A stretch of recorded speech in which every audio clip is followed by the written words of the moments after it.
네, 오늘 추수감사주일로 저희들이 주일을 지키고 있습니다.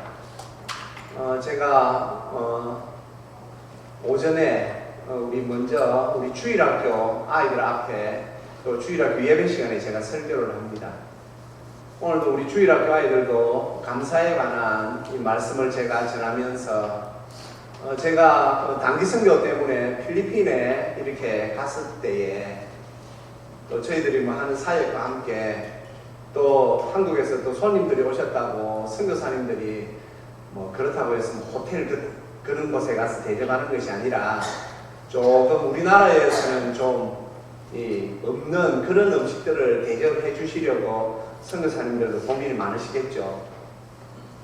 거기에 가면 필리핀에 가면 말이죠, 이렇게 좁은 강이 있는데 이렇게 배를 타고 이렇게 쭉 가면 배 안에 이렇게 음식이 차려져 있습니다. 그러면 배를 타고 가면서 이렇게 자유롭게 식사를 하는 그런 식사인데, 제가 우리 주일학교 설교를 준비하면서 문득 그때 일이 생각났습니다. 선교사님은 우리에게 좋은 음식 대접한다고 그곳에 저희들을 데리고 가셨는데, 거기 가니까 좋아요. 우리나라에서는 보지도 못하던 그런 배를 타고 이제 식사를 딱 하는데, 식사를 딱 시작하려고 하니까 갑자기 기타를 맨 어른과 그리고 제가 볼 때 나이 한 10살 돼 보이는 여자아이가 탁 나옵니다. 그리고는 기타를 치기 시작하는데, 그 10살짜리 여자아이가 말이죠, 제가 70년대 80년대 들었던 팝송을 아주 유창하게 부릅니다. 밥을 딱 먹으려는데 밥이 목공에 딱 걸려버려요. 아이는 얼마나 해맑게 부르는지, 팝송의 가사 내용은 아는지 모르겠는지는 모르겠으나 그 말이죠, 막 웃어가면서 몸짓까지 하면서 팝송을 막 부르는데, 옆에 보니까 삼촌인지 아빠인지 한 가족인 것 같아요. 음악까지 해가지고 막 같이 합니다. 먹는데 밥이 목구멍에 탁 걸려요. 그 아가 지금 그 시간에 거기 있었으면 안 되는데, 학교 가야 될 아가 그 시간에 그러고 있단 말이죠. 나라가 못 사니까 아이들이 그러고 있는 거죠. 그리고 이제 겨우 참고 또 이제 다른 곳에 갔는데, 또 선교사님이 거기도 좋다고 그래서 또 갔습니다. 갔는데 막 이렇게 나무 숲이 있고 그런데 갔어요. 가니까 막 해산물이 막 있어요. 이거 맛있겠다고 딱 먹으려는데, 또 기타를 맨 아저씨 한 분과 또 한 12살 돼 보이는 여자아이가 와가지고 또 저희들이 식사를 하려고 하는데 또 막 유창한 팝송을 부릅니다. 그래서 그때는 안 되겠다 싶어서 선교사님께, 선교사님 도저히 식사를 못하겠다, 사실 우리 마음이 안 좋다. 그랬더니 선교사님이 그런 말씀하십니다. 최 목사, 만일에 저 사람이 우리가 저 사람들 가라 하면 저 사람들 팁 받아 사는데 팁을 못 받게 된다. 그래서 그랬습니다. 우리가 팁을 줄 테니까 제발 식사 좀 하자. 도저히 우리가 식사를 못하겠다. 저 꼬맹이가 막 노래 불러서 왔는데 우리 마음이 안 편하다. 그래가지고 저희들이 팁을, 선팁을 갈았습니다. 저희들 앞에 노래 안 불러도 되니까. 그랬더니 그분들은 팁 주니까 좋다고 아이들 막 해맑게 가는데, 그게 아직도 눈에 말이죠, 선합니다. 10수년 전의 일인데. 참 우리가 하나님 앞에서 말이죠, 우리나라도 사실 60년대 말이죠, 한국전쟁 끝나고 요즘도 간혹 그 시대를 다루는 영화 보면 우리나라도 형편없었는데 하나님의 은혜로 지금 우리가 이렇게 삽니다. 오늘은 특별히 우리가 한 해를 돌아보며 하나님 앞에서 정말 이 말씀을 생각할 때에, 오늘 사도 바울께서 고린도 교회 성도들, 오늘 그런데 왜 말씀이 이렇게 환난, 고난 이런 말씀이 많고 위로, 소망 이런 말씀이 많을까요? 그랬습니다. 그때 참 어렵고 힘들었습니다. 초대교회를 살아가야 하는 성도들의 삶이 어려웠습니다. 그러면 지금 이 시대를 살아가는 우리는 어떠합니까? 우리도 어렵습니다. 사람들은 눈에 보이는 것으로 모든 것을 다 판단하려고 합니다. 사랑하는 성도님들, 제가 올 한 해 설교하면서 가장 많이 했던 말 중에 하나가 마지막 때입니다. 마지막 때입니다. 마지막 때인 것을 영적으로 깨닫는 성도가 정말 복된 성도입니다. 마지막 때인 것을 깨닫지 못하고 눈에 보이는 것으로 그렇습니다. 제가 앞서 말씀드린 것처럼 지금도 우리가 뭐 다른 나라에 비하면 우리나라가 지금 세계 10위 안에 드는 많은 뭐 경제력, 국방력 그런 걸 가지고 있는 나라입니다. 그것이 답니까? 성도님들, 우리가 지금 이 마지막 때에 정말 어렵고 힘든 이 때에 왜 하나님께서 사도 바울을 통하여 우리에게 이 위로의 말씀을 주시는지를 우리가 잘 기억해야 합니다. 사람들은 위로라는 말을 참 좋아하지요. 성도님들, 하지만 사람의 위로는 한마디로 말해서 말뿐입니다. 거기에는 능력이 없습니다. 하지만 하나님께서 우리에게 주시는 위로는 그 위로에 하나님의 능력이 함께 있습니다. 그래서 하나님께서 우리에게 주시는 위로는 사람들이 말하는 우리가 위로라는 단어는 같은 단어를 사용하고 있지만 하나님께서 우리에게 주시는 위로는 이 세상에서 볼 수 없는 것입니다. 하나님의 위로는 역사하십니다. 그것을 오늘 사도 바울께서 오늘 4절 말씀 우리 같이 한번 올려봐 주세요. 같이 한번 읽어보겠습니다. 우리의 모든 환난 중에서 우리를 위로하사 우리로 하여금 하나님께 받는 위로로서 모든 환난 중에 있는 자들을 능히 위로하게 하시는 이시로다. 아멘. 성도님들, 하나님의 위로는 환난 중에 있는 이 모든 성도들을 능히 위로하시는 그런 하나님의 은혜입니다. 그런데 우리가 신앙생활을 하다 보면 지난 우리가 새벽기도 시간에도 그런 말씀들을 좀 나누었습니다. 우리는 하나님을 믿으면 우리의 삶이 말이죠, 형형색색의 말이죠, 시네마스코프처럼 화려하고 백화점과 같은 그런 삶이 우리에게만 펼쳐질 줄 알았는데 왜 우리에게는 어려움이 있을까요? 성도님들, 우리는 우리 자신을 잘 압니다. 우리는 언제든지 마음이 해이해질 수 있는 연약한 육신이라는 것을 하나님께서 잘 아십니다. 그래서 하나님은 우리에게 항상 깨어있도록 하십니다.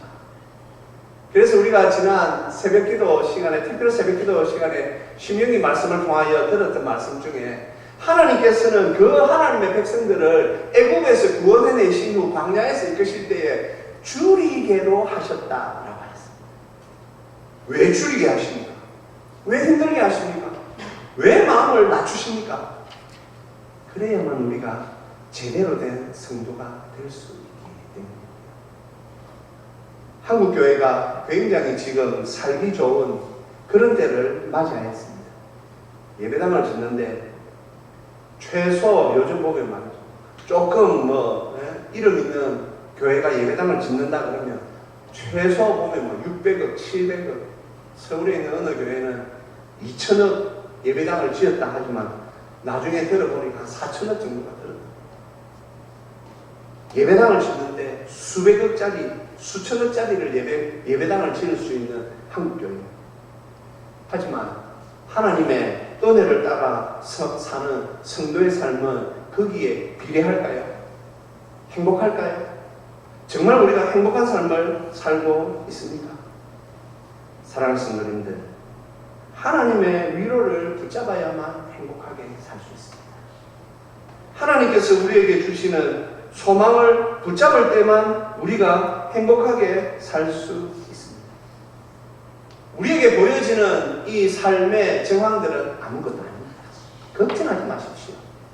오늘 그래서 사도 바울께서 이 8절에서 이렇게까지 말씀하십니다. 형제들아, 우리가 아시아에서 당한 환난을 너희가 모르기를 원하지 아니하노니 힘에 격도로 심한 고난을 당하여 살 소망까지 끊어지고, 예.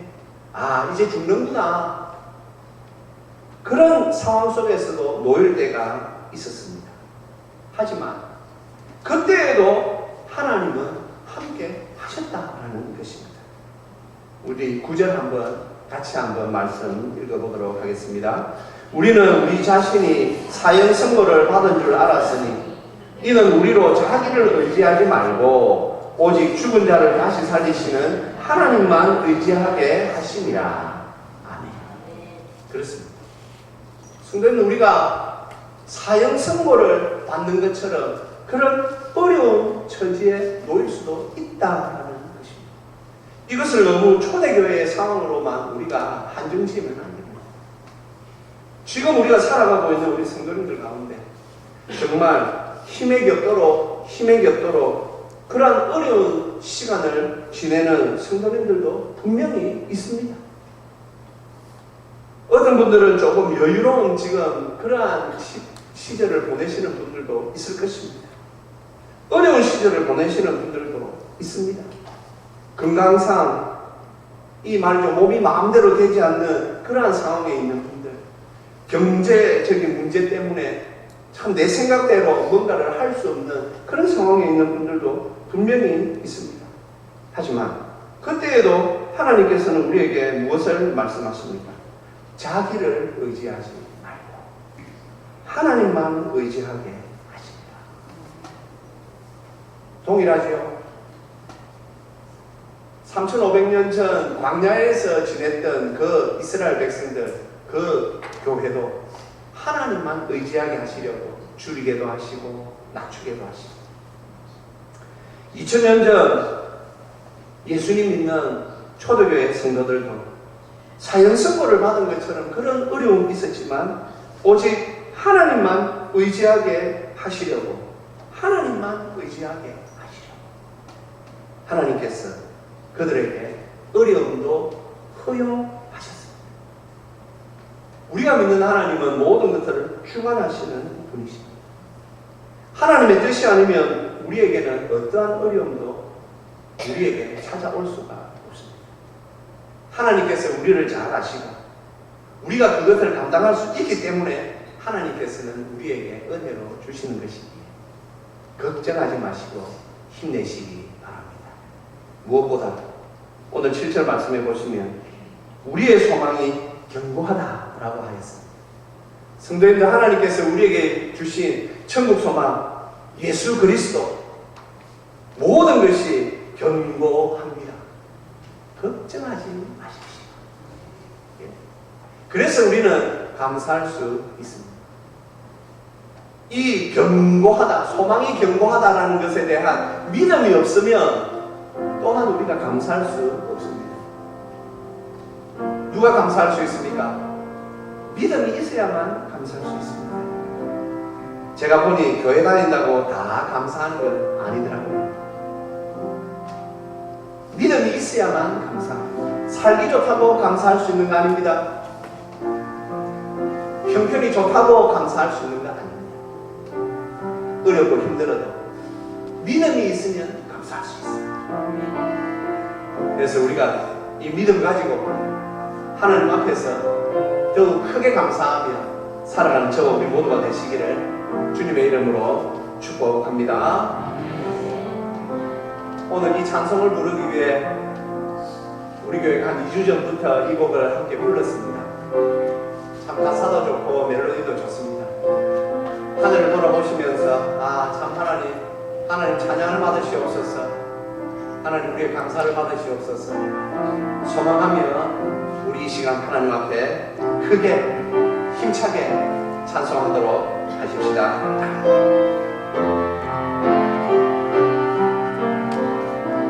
송축해 내 영혼 내 영혼아, 거룩하신 이름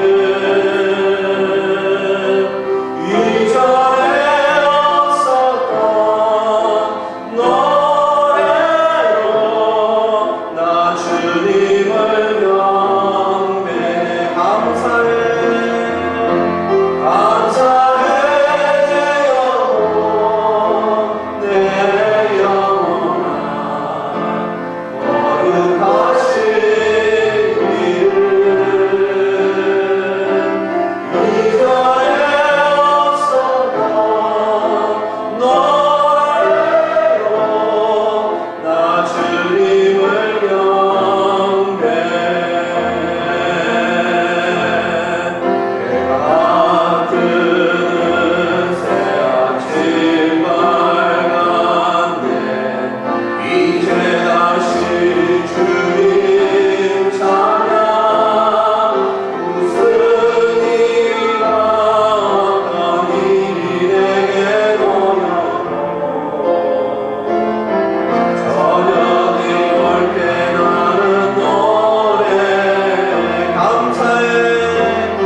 여정만 줄게 끝없는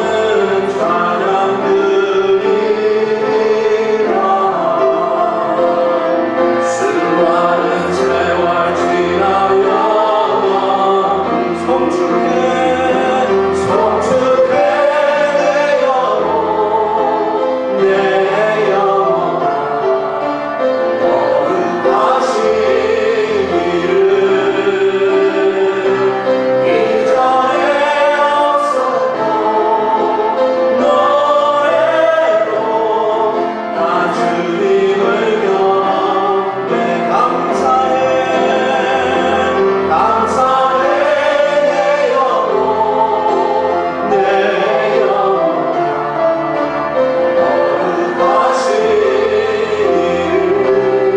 거룩하시기를 이전에 없었던 노래로 나 주님을 경배 감사해 감사해 내 영혼 내 영혼아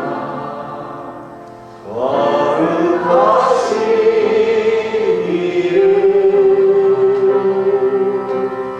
이전에 없었던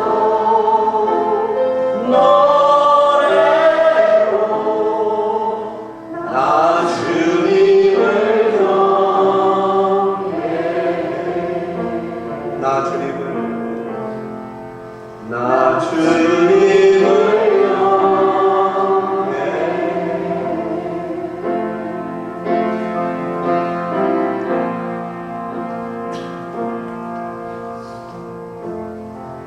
기도하겠습니다. 하나님 아버지, 은혜 감사합니다. 정말 저희들이 하나님께 감사해야 할 이유가 만 가지 이유입니다.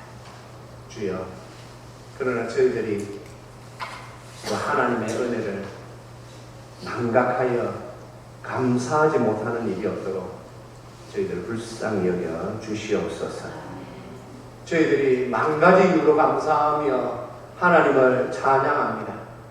우리의 삶을 지금까지 지키시고 인도하신 여호와 하나님을 찬양합니다. 오늘 저희들이 이 감사주의를 더욱 하나님 앞에 송축함으로 감사함으로 영광 돌리게 하여 주시옵소서. 감사드리오며 우리 주 예수 그리스도의 이름으로 기도합니다. 아멘.